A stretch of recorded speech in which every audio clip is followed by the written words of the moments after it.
অল্প চাল দিয়ে সকালের ব্রেকফাস্টে বা রাতের ডিনারে হালকা ফুলকা টেস্টি আর হেলদি মজার কিছু খেতে চাইলে এই রেসিপিটা ট্রাই করতে পারো। যেমন টেস্টি তেমনই কিন্তু হেলদি রেসিপি।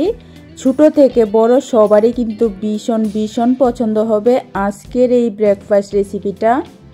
তো হ্যালো এভরিওয়ান, সবাই কেমন আছো?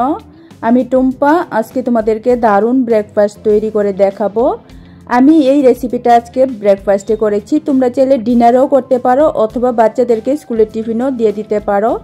খুবই টেস্টি আর খুবই হেলদি আর একদম কম সময়ের মধ্যে সহজভাবে কিন্তু তৈরি করে নেওয়া যায়। তো চলো রেসিপিটা দেখে নাও। ভালো লাগলে প্লিজ একটা লাইক করে দিও আর আমার চ্যানেলটাকে সাবস্ক্রাইব করে দিও।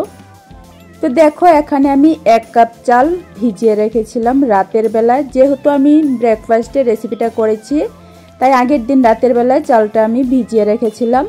তোমরা যদি ডিনারে করো তাহলে কিন্তু সকালে বা দুপুরে ভিজিয়ে রাখতে পারো অথবা 2 ঘন্টা চালটা ভিজিয়েও রেসিপিটা পারফেক্টভাবে তৈরি করতে পারবে। তার জন্য কিন্তু অবশ্যই চালটা 2 ঘন্টা আগে ভিজিয়ে রাখতে হবে। তারপর দেখো, এখানে আমি একটা শুকনা নারিকেল নিয়েছি। নারিকেলটা এরকম একটু পাতলা করে কেটে নিয়েছি। আমি কিন্তু ঘরে যে রান্না করা হয় চাল, সেই চাল দিয়েই করেছি। তোমরা যে কোনো চাল দিয়েই আজকের এই রেসিপিটা তৈরি করতে পারবে। তো দেখো, শুকনা নারকেলটা এরকম পাতলা করে কেটে নেওয়ার পর আমি একটু গরম জল দিয়ে ভিজিয়ে রেখেছি। মাত্র 5 মিনিট নারকেলটা ভিজিয়ে রাখলে একদম নরম হয়ে যাবে। আর যতক্ষণে নারকেলটা ভেজানো হয়েছে ততক্ষণে আমি একটা খুবই টেস্টি একটা চাটনি তৈরি করে নেব। চাটনির জন্য দেখো, গ্যাস ওভেনে আমি একটা কড়াই বসিয়ে 1 চামচ তেল দিয়েছি। তেলের মধ্যে দিয়েছি আমি 1 মুঠো চীনাবাদাম আর দিয়েছি 1 মুঠো চানা ডাল। এখন এই বাদাম আর ডালটাকে ভেজে নিতে হবে একটু ভালো করে। 5 থেকে 6 মিনিটের মধ্যে দারুণ স্বাদের এই চাটনিটা তৈরি হয়ে যায়। আজকে যে খাবারটা তৈরি করব তার সাথে কিন্তু এই চাটনিটা খুবই ভালো লাগে খেতে। তোমরা সম্পূর্ণ ভিডিও দেখার পর একবার অবশ্যই বানিয়ে খেয়ে দেখো। দেখো, চানা ডাল আর বাদামটা খুবই ভালো করে ভেজে নেওয়ার পর আমি 5 থেকে 6 কোয়া রসুন দিয়েছি। তারপর একটা মিডিয়াম সাইজের পেঁয়াজ পাতলা করে কেটে দিয়েছি। এখন দিয়েছি 2টা শুকনা লঙ্কা। এগুলিকেও কিন্তু একটু সময় ভেজে নিতে হবে, বেশিক্ষণ সময় ভাজতে লাগবে না, একটু সময় ভেজে নিলেই হবে। একটু সময় পেঁয়াজ রসুন আর লঙ্কাটাকে ভেজে নেওয়ার পর এখন দিয়ে দিচ্ছি মিডিয়াম সাইজের একটা টমেটো পাতলা করে কেটে। তারপর দিয়েছি কিছুটা গোটা জিরা, পরিমাণ মতো দিয়েছি লবণ দিয়ে এখন টমেটোটাকেও কিন্তু একটু ভেজে নিতে হবে যতক্ষণ পর্যন্ত না টমেটোটা একদম নরম হয়ে গলে যাচ্ছে। একদম অল্প সময়ের মধ্যেই চাটনিটা তৈরি হয়, খেতে কিন্তু দুর্দান্ত টেস্টি হয়। তো দেখো, টমেটোটা আমি 2 মিনিটের জন্য ঢাকনা দিয়ে দিয়েছি যাতে একটু তাড়াতাড়ি নরম হয়ে যায়। শুধুমাত্র 2 মিনিটের জন্য ঢাকনা দিয়ে মিডিয়াম আঁচে বসিয়ে রেখেছিলাম। সব কিছু কিন্তু খুবই সুন্দর হয়ে গেছে আর টমেটোটা কিন্তু একদম নরম হয়ে গলে গেছে। এখন এইগুলিকে নামিয়ে একটু ঠান্ডা করে নিতে হবে। তো দেখো, চাটনির যে উপকরণগুলি আমি ভেজে রেখেছিলাম সেগুলি একটু ঠান্ডা হয়ে যাওয়ার পর মিক্সিং জারের মধ্যে নিয়ে নিয়েছি। এখন পেস্ট করে নিতে হবে। পেস্ট করার সময় আমি 2 থেকে 3 চামচের মতো জল দিয়ে পেস্ট করে নিয়েছি। দেখো কত সুন্দর কালার হয়েছে। আমি একটা বাটির মধ্যে ঢেলে নিয়েছি। চাইলে কিন্তু এভাবেও খেতে পারো, তবে একটা তরকাটা দিলে কিন্তু আরও বেশি ভালো লাগে খেতে। তার জন্য দেখো, আমি গ্যাস ওভেনে কড়াইয়ের মধ্যে 1/2 চামচ তেল দিয়েছি। তেলের মধ্যে দিয়েছি গোটা সরিষা। তারপর কয়েকটা কারি পাতা আমি মাঝখান দিয়ে ছিঁড়ে দিয়েছি। কারি পাতার ফ্লেভারটা কিন্তু চাটনির মধ্যে খুবই ভালো লাগে। তরকাটা দেওয়া ছাড়াও খেতে পারো তোমরা, তবে এই তরকাটা দিলে টেস্ট আরও বেশি ভালো হয়। তো দেখো, সব কিছু একটু নাড়াচাড়া করে সরষাটা ফুটিয়ে নামিয়ে আমি চাটনির মধ্যে দিয়ে দিয়েছি। তরকাটা দেওয়ার পর একটু হালকাভাবে নাড়াচাড়া করে মিশিয়ে নিয়েছি। কত দারুণ টেস্টি চাটনি 5 থেকে 6 মিনিটের মধ্যে তৈরি হয়ে গেছে।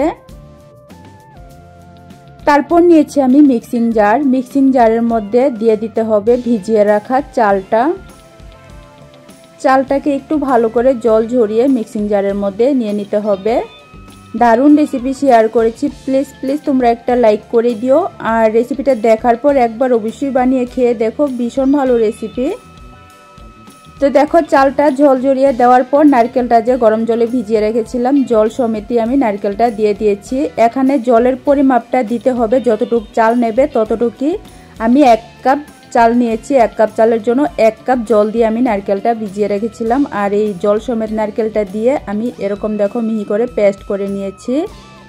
পেস্ট করে নেওয়ার পর এখন আমি 2 চামচ দই দিয়েছি। তারপর দিয়ে দিচ্ছি পরিমাণ মতো লবণ। দইটা দিলে নাস্তা বা টিফিনটা খুবই তুলতুলে নরম হবে, খেতেও ভীষণ ভালো হবে, তার জন্য আমি 2 চামচ দই দিয়েছি। তারপর লবণটা দিয়ে ভালো করে মিশিয়ে নিয়েছি। এখন আমি তোমাদেরকে ব্যাটারটা দেখিয়ে দিচ্ছি। একদমই জলের মতো পাতলা না, আবার ইডলি যে তৈরি করা হয় ইডলির ব্যাটারের মতো কিন্তু এত ঘন না। আশা করি দেখে নিশ্চয়ই বুঝতে পারছো ব্যাটারটা আমি কীরকম রেখেছি। তারপর সব শেষে আমি আধা চামচ দিয়েছি ইনুটাকে দিয়ে একটু ভালো করে মিশিয়ে নিতে হবে। এই ইনুটা দেওয়ার ফলে কিন্তু নাস্তা বা টিফিনটা খুবই জালিদার হবে আর একদমই তুলতুলে নরম হবে, দেখতেও খুব সুন্দর হবে। তো টিফিনটা বানানোর জন্য দেখো গ্যাস ওভেনে আমি একটা কড়াই বসিয়ে একটা সুতির কাপড় দিয়ে একটু তেল দিয়ে কড়াইটা ভালো করে মুছে নিয়েছি। দেখো এখানে নাস্তা বা টিফিনটা বানাতে কোনো তেলেরই প্রয়োজন হয় না, শুধু প্রথম টিফিনটা বানানোর সময় তেল দিয়ে একটু কড়াইটা ভালো করে মুছে নিয়েছি। নেওয়ার পর কড়াইটা যখন ভালো করে গরম হয়ে যাবে তখন কিন্তু 1 হাতা ব্যাটার দিয়ে পেছন সাইডটা দিয়ে একটু এভাবে ছড়িয়ে তারপর ঢাকনা দিয়ে দিতে হবে 20 থেকে 30 সেকেন্ডের জন্য। দেখো আমি গ্যাসের আঁচটা মিডিয়ামে রেখে মাত্র 20 সেকেন্ডের জন্য ঢাকনা দিয়ে রেখেছিলাম। নাস্তা বা টিফিনটা কিন্তু পুরোপুরি তৈরি করা হয়ে গেছে। কত সুন্দর জালিদার হয়েছে দেখে নিশ্চয়ই বুঝতে পারছো। একটা এই নারকেলের ধোসা তৈরি হতে 1 মিনিট থেকেও কম সময় লাগে। আর এই ধোসাগুলি বানাতে কিন্তু খুবই ভালো লাগে, দেওয়া মাত্রই কিন্তু খুব সুন্দর জালিদার তৈরি হয়ে যায়। তোমরা একবার বানালে বুঝতে পারবে এই ধোসাগুলি বানাতে কত বেশি ভালো লাগে, আর খেতেও কিন্তু ভীষণ ভালো লাগে। তো দেখো 1 হাতা ব্যাটার দেওয়ার পর হালকা একটু ছড়িয়ে ঢাকনা দিয়ে একদম মিডিয়াম আঁচের মধ্যে 20 থেকে 30 সেকেন্ডের মতো ঢাকনা দিয়ে রাখলেই কিন্তু নাস্তা বা টিফিনটা তৈরি হয়ে যায়। একদম অল্প সময়ে সহজভাবে কিন্তু এই টিফিনটা তোমরা তৈরি করে সকালের ব্রেকফাস্টে দিতে পারো, অথবা বাচ্চাদেরকে টিফিনেও দিয়ে দিতে পারো, অথবা রাতের ডিনারেও কিন্তু চাইলে এই রেসিপিটা তোমরা ঝটপট বানিয়ে নিতে পারো। শুধু আগে থেকে চালটা ভিজিয়ে রাখলেই হবে। এভাবে দেখো প্রত্যেকটা নারকেলের ধোসা কত সুন্দর করে আমি আজকে তৈরি করে নিয়েছি, এও একদম শুকনা নারকেল দিয়ে। তো ধোসাগুলি দেখে কেমন মনে হচ্ছে, কেমন খেতে হতে পারে আশা করি দেখে নিশ্চয়ই বুঝতে পারছো। একদমই তুলতুলে নরম, খেতেও কিন্তু খুবই ভালো হয়। সাথে আমি এই চাটনিটা তৈরি করেছি। আজকে আমার এই ধোসা আর টমেটো চাটনি রেসিপিটা তোমাদের ভালো লাগলে প্লিজ একটা লাইক করে দিও আর আমার চ্যানেলটাকে সাবস্ক্রাইব করে দিও।